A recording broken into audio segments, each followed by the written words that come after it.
But most of what I've heard you talking about has been about the distribution of income rather than about the distribution of wealth. Yes. Now, you wouldn't argue, at least I hope you wouldn't, that the person in, let's say India is genetically inferior, say, to the person in America. It's rather through the purely arbitrary circumstance of birth that he's in a country with a less developed economy or in a family that doesn't have as large a share of the capital. And that's not something that he's to blame for.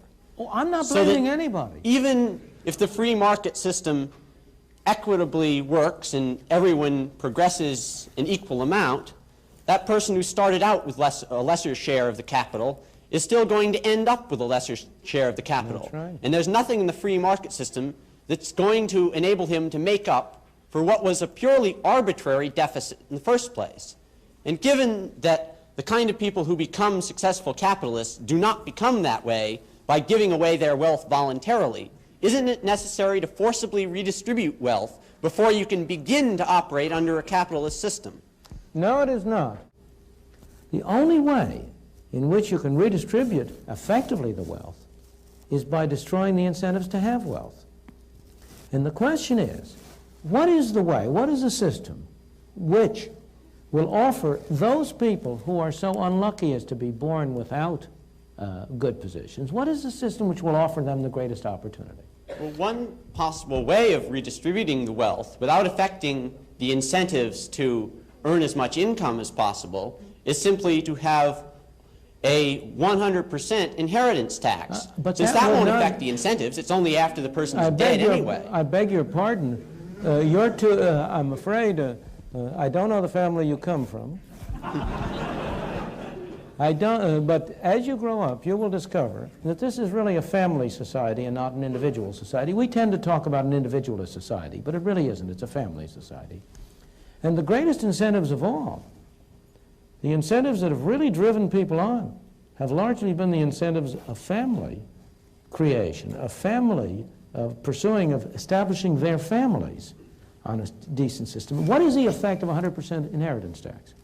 The percent of an 100% inheritance tax is to encourage people to dissipate their wealth in high living. What's the harm in that? The harm in that is that where do you get the factories? Where do you get the machines? Where do you get the capital investment? Where do you get the incentive to improve technology?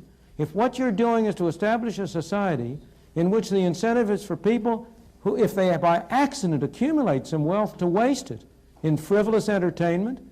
You know, the thing is that the thing that is amazing that people don't really recognize is the extent to which the market system has, in fact, encouraged people and enabled people to work hard and sacrifice in what I must confess I often regard as an irrational way for the benefit of their children. One of the most curious things to me in observation is that almost all people value the utility which their children will get from consumption higher than they value their own. Here are parents who have every reason to expect that their children will have a higher income than they ever had, and they scrimp and save in order to be able to leave something for their children. I think you are sort of like a bull in a china shop if you talk about the 100% inheritance tax having no incentive effects. It would destroy a continuing society. It would destroy a society.